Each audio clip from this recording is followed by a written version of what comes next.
Welcome to Aging Insights. I'm Grace Egan, Executive Director of the New Jersey Foundation for Aging. The Foundation's mission is to enable seniors to live with independence and dignity in their communities.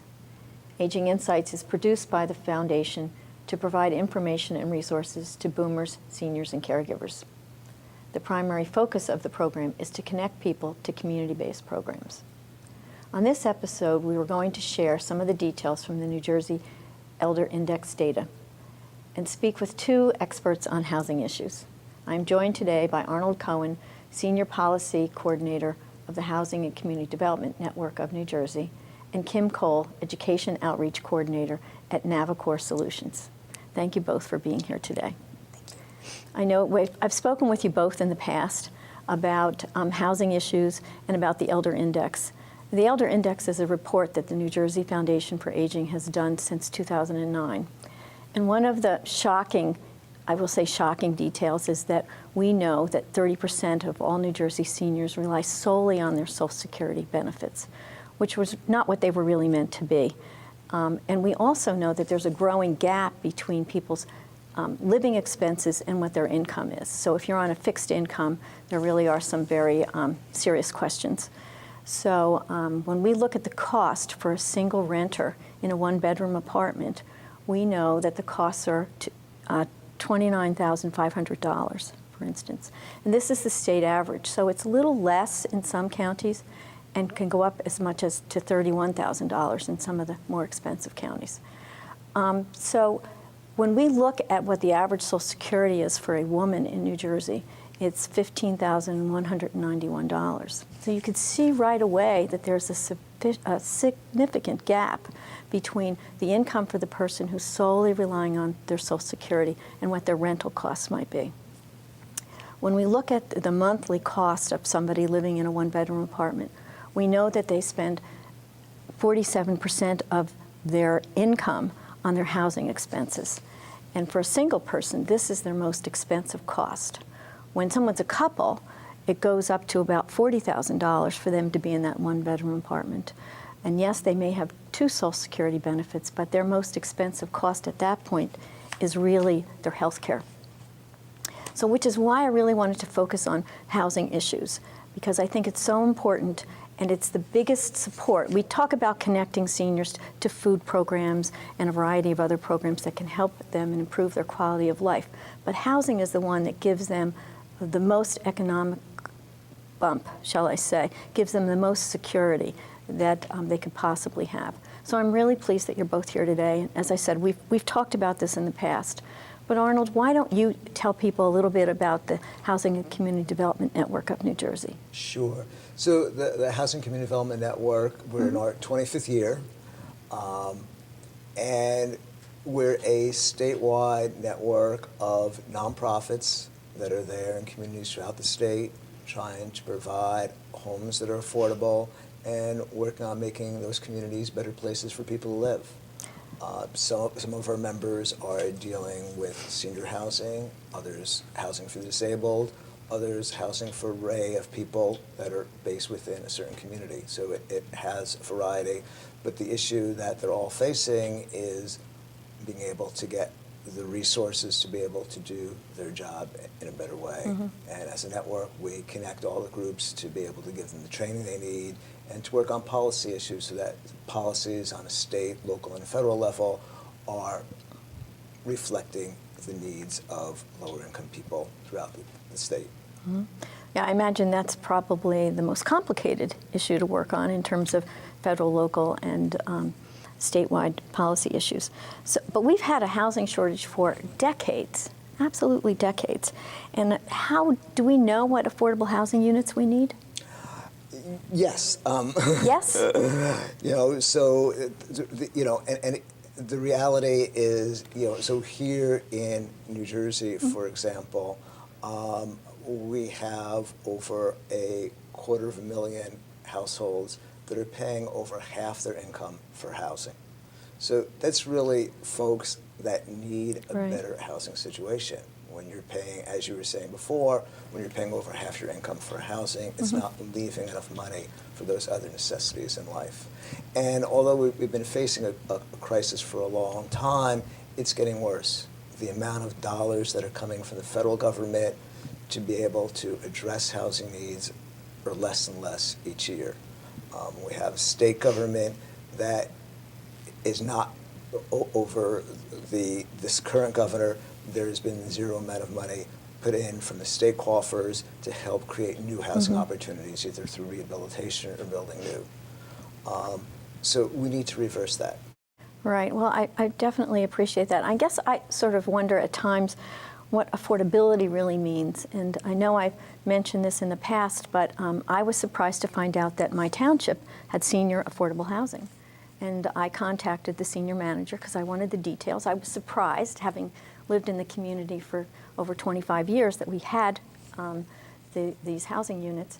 And so I called and they said, well, as a single person, you could have an income of $39,000. And as a couple, you could have $41,000. And I was surprised. And then they said, oh, but you need $28,000 to move in, to apply. Now go back to that average Social Security for a woman in New Jersey at $15,000. And for a man, the average is $19,000. And so, you know, it struck me that there are so many people that wouldn't meet that qualification of getting into that affordable housing. So, you know, it's sometimes not as easy to have someone, shall I say, fit into whatever the guidelines are. Is that what you see too? Yeah, well, this is why the housing voucher program is critical, because what that will do is somebody with a housing voucher, they're paying 30% of their income towards their housing costs. And so a lot of these senior units, the way people are being able to afford it is by having a housing voucher. So before we go on to anything else, how does someone get a voucher? The problem here is, again, is that there's less and less vouchers Are they that federal? are coming from the federal government. We also have state vouchers. But most programs throughout the state, they're not even taking people on a waiting list for voucher. Those programs are closed and will open up occasionally, and people need to keep their eyes open for when the voucher program may open up. But unfortunately, it has not been increasing, and funding has really been frozen for the voucher programs. Where would someone find out about the vouchers being reopened? So the voucher programs are run through what's called public housing authorities, Okay. which, depending upon where you live, may be on a local municipal level or on a county level. And the state of New Jersey has its own housing voucher program. And you can take these vouchers to a regular apartment if your landlord's willing to take them, is that right? So there's really two kind of vouchers. Oh, okay. Okay. One is one that's called portable vouchers that you Okay. can take to live anywhere. Okay. And others are called project-based vouchers, which means that affordable housing unit has a certain amount of vouchers attached to it. And you can get a voucher living in that particular housing development. Got to stay on your toes to get these vouchers, I'm thinking. You know, when I think of the Elder Index, we know that 255,000 seniors can't close the gap. And when we look at that housing cost, it often is the most significant. And I know your network often talks about the cost burden. And is that, when we talk about the Elder Index, we're looking at costs for housing, which is rent or mortgage, utilities, property taxes. We're looking at their food costs, their transportation. We're looking at their health care costs and miscellaneous. When you look at the cost burden, are you looking at one specific cost center? So you're looking at the costs for housing. Just housing, And okay. so when we talk about people paying over half their income for housing, we're talking about those housing costs, which basically means your rent, and if you have to pay utilities, if you have to pay for your own heat, and that, again, depends upon what your arrangement might be. And the same thing's true in terms of home ownership. It's your cost associated with that home that you live in. Right. We've seen the costs go increase over the past 5 years. That's the other thing the report does for us, because we have the 2009 data, we have the 2012 data, and we have the 2014 data. And we know that the state average for an apartment has gone up 14% in 5 years. We know for a homeowner, that it's gone up up to 20 or 22%. It just depends where you live. But at that same time, looking at those people on fixed incomes, they haven't seen their Social Security go up. They haven't seen a growth in their assets because they experienced the same recession we did, which is why I really feel it's so important to talk about housing and what kind of benefits we can connect people to. Do you see any, shall I say, new horizon on state policy in terms of housing? Don't depress us. So in New Jersey, we're the only state in the nation that has a constitutional obligation for municipalities to be able to zone for where housing affordability is. That's Is that good? run by it's excellent. Okay. And it's run by what's called the Council on Affordable Housing, or what people know as COA. They probably see that in the newspaper a lot. And the problem is that new rules were supposed to be put in place so towns know how much affordable housing they need to be zoning for in their particular towns. That has not been done over the last 15 years, and so this issue is right now in the Supreme Court, and the Supreme Court Of New Jersey. Hopefully the Supreme Court will help move things forward so that so towns know what they need to do and start providing that housing on a local level for folks of lower income. And the estimates of what would be needed are based on population? So what it's based upon is the amount of new people entering the housing who have housing needs. And so there's been different formulas in the past, and that really is the subject of debate of what that exact formula should be. But whatever it is, it's sort of the thing of it when you see it, who needs housing. Right. And each town should be doing something to provide for that housing need. And what about the federal programs? Do you see any potential there? So the thing that we're working on is what's called to have a National Housing Trust Fund. This was a piece of legislation that was signed into law by President Bush back into 2008. The source of funding, which was supposed to be Freddie Mac and Fannie Mae, was at that point in 2008 went into receivership because of the housing crisis. And so the federal government, once again, just last month, ordered that a part of the proceeds from those programs be used to fund the National Housing Trust Fund. That will provide some new money starting in 2016. We're also working to be able to try to get what's called a mortgage interest deduction. Mortgage interest deduction in this country is something that greatly benefits the rich. And if you don't itemize your taxes, which many elderly do not do, even though you're a homeowner, you get no benefit from that mortgage interest deduction. And so there's a bill in Congress to try to modify that so that we put a ceiling on the mortgage interest deduction from a mortgage of $500,000 to $500,000. And that we make it into a credit so that every homeowner can benefit from it, no matter how low income you are. And we use the savings that get generated to fund the needs of low-income renters. So we see there's a much fairer program that will benefit many more people and use the current tax dollars going to housing in a much fairer way. This is very detailed, but the reason why I'm asking these questions is I want our viewers to know if there's advocacy that they can do both at the state and at the federal level. I think it's very important for people to understand where their voices can be heard. And I just want to, again introduce Kim, who's from Navicor Solutions, which is a new name for your organization. Yes. And the reason is that I know you do a lot of work with seniors, but why don't you explain what Navicor does? And we're sort of moving from a little more of the policy and the details into, hands-on. Navicor Solutions has been around since 1991, and what our focus is on financial counseling and housing counseling. So what we are primarily doing is working one-on-one with homeowners that are experiencing difficulties with paying their mortgage. We're working with them to try to help them with the situation through working with their mortgage company on modifications and things along those lines. And also, we have a real strong push in educating individuals prior to home ownership, prior to getting themselves involved in higher level rentals, so that hopefully they understand that, like Arnold said, 30% of their income is what should kind of be designated for housing costs, and a better understanding of how all of that works. Whether they're renters or homeowners. Correct.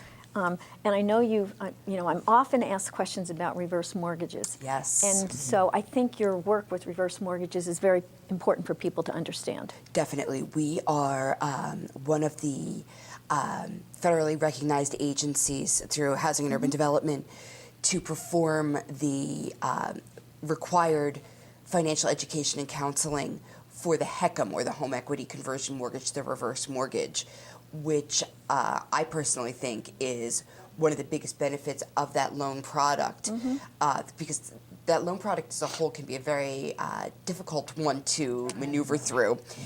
Comes with a lot of different rules and different caveats, and the financial counseling gives the homeowner the ability to get a better understanding of what they're entering into. Yeah, and I understand that oftentimes people like to bring in other family members so that people understand. And that's something that we actually advocate, because this loan product is something that can become a multi-generational issue. It's growing. And as a result, what it can do is impact the heirs to the property. So having everybody Yes. around the table makes things a lot easier. Yeah, it's. I think the question of making sure that you're doing maintenance, making sure that you're doing Yes. insurance, making sure that your niece doesn't think she's going to inherit the house. Absolutely. Because the only way for a family member, in my understanding, to have a house after it's in reverse mortgage situation is they have to buy it. Correct. Is that correct? Okay. That is correct. And one of the things that we are seeing is kind of a turn where many seniors are running out of the money that they initially borrowed in their reverse mortgage, and they've been using those funds for living expenses and to cover things like their homeowner's insurance and their property taxes. Now that they have outlived essentially the equity in the property, they're back to square one. So a lot more planning needs to be done in a loan product like this than, say, a standard mortgage. And is that the counseling that you offer It folks is. when they come in? It That's is, and great. we sit down. I will tell you, it is a fairly long process. It can be 2 hours at times, and we are going through the loan product and the different options and making sure that when the homeowner leaves us, they have the information that they need to make the right decision. Which we think is key, that they walk away with the knowledge to say whether or not this is the right move for them. Yeah, was offered the question about reverse mortgages because somebody said, those celebrities, they're always pushing them. Yes. And I said, well, they're not right for everyone. They are not right. They can be a very costly loan product. The reverse mortgage tends to come with very high fees. And for some homeowners, it can be a godsend. It could really be what pulls them out of certain situations. For others, it can be a very costly endeavor that can result in the loss of the home. Right. When we look at the number of seniors that we feel have difficulty closing the gap, we know that 75% of that 250,000, hopefully, are homeowners. Yes. So, it's a real challenge whether you're a renter or whether you're a homeowner. And we know the people that are most vulnerable, given the statistics and the demographics, is women, Yes. single women. Also, those that are over 75 and 85, many of those people, as you say, may have outlived the equity in their home if they've done that, and minorities. And, the funny thing is it's true across all counties, whether you're in Warren County, Sussex County, Passaic, Hudson, Essex, all the way down to Cape May. So that's why I think it's so important.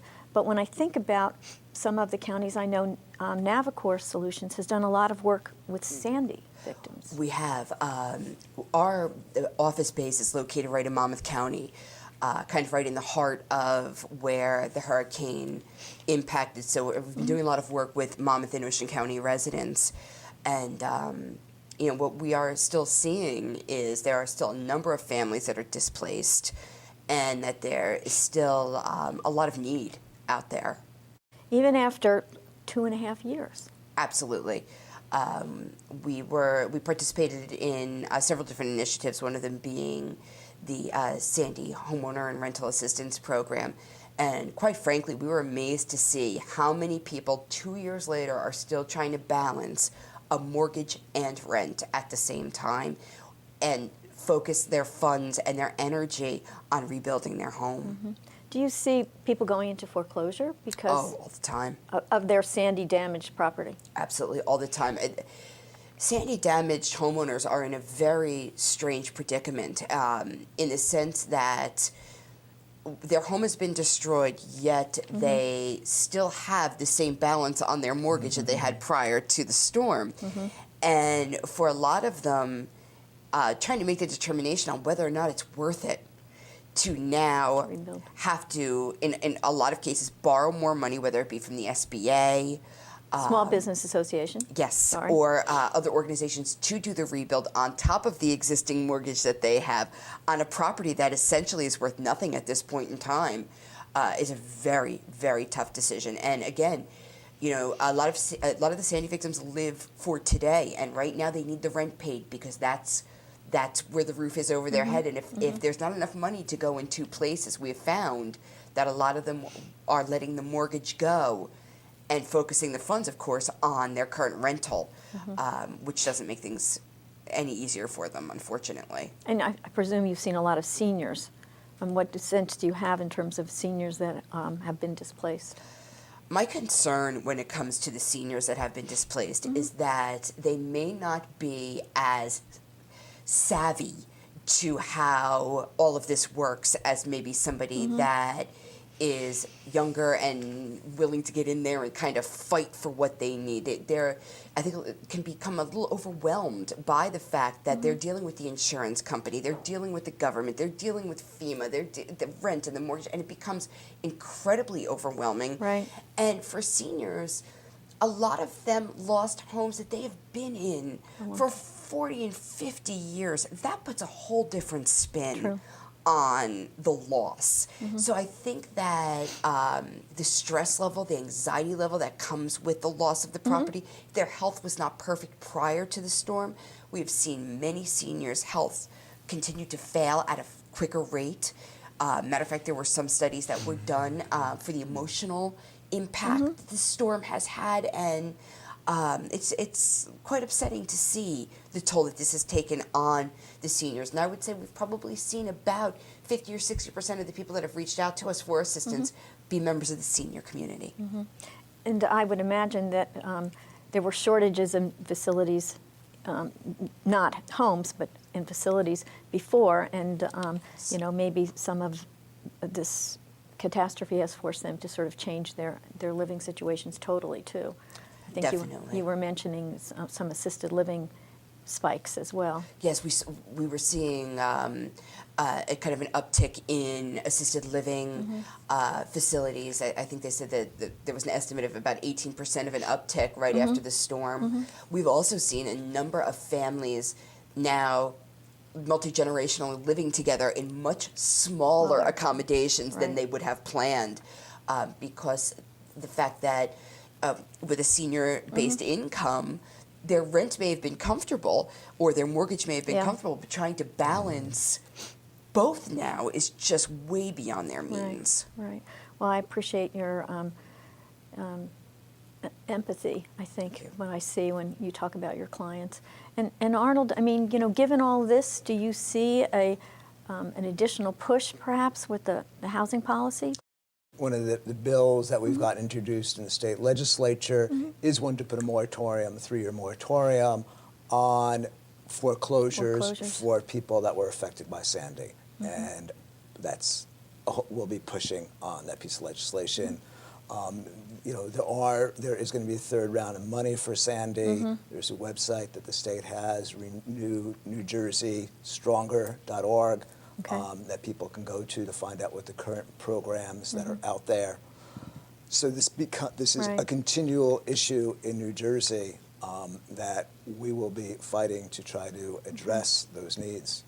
I know when people call our office about senior housing options, we always give them their county offices on aging, but I understand that there's something at DCA, is that Yeah, right? so Department of Community Affairs of the state actually has a listing broken down by counties that tells you where affordable housing is. And because there, as we said before, there's not one-stop shop. There's not Right. one place you can go to get on the list of all the housing programs.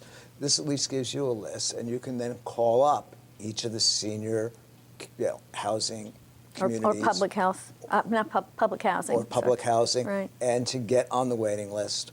And you have to get on the waiting list of each of these developments. Right. But at least this gives you the phone number and where to call to be able to know where those developments are in places where you wish to live.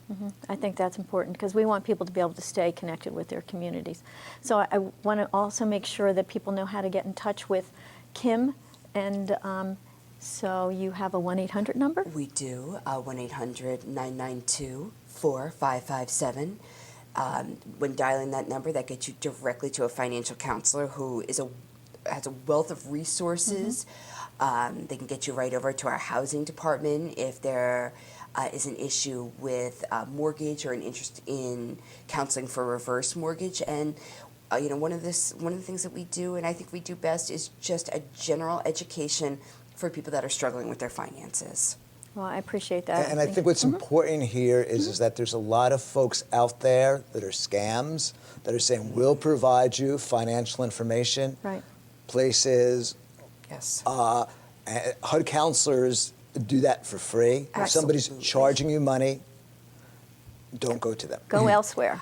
I couldn't agree more. I could not Right. agree more. It's something that we have seen over and over again. And so you see that on your website. It says HUD-approved housing counseling. Absolutely. Okay. And so I think But you bring up a again, good point. there are places that have made their website look like they're HUD approved, and they're not. And so again, it's making sure nobody's charging you money for the service that they're providing to help educate you about what you can be doing with your housing situation. Okay, I think this is really important information, and I really appreciate you both sharing it today, so thank you.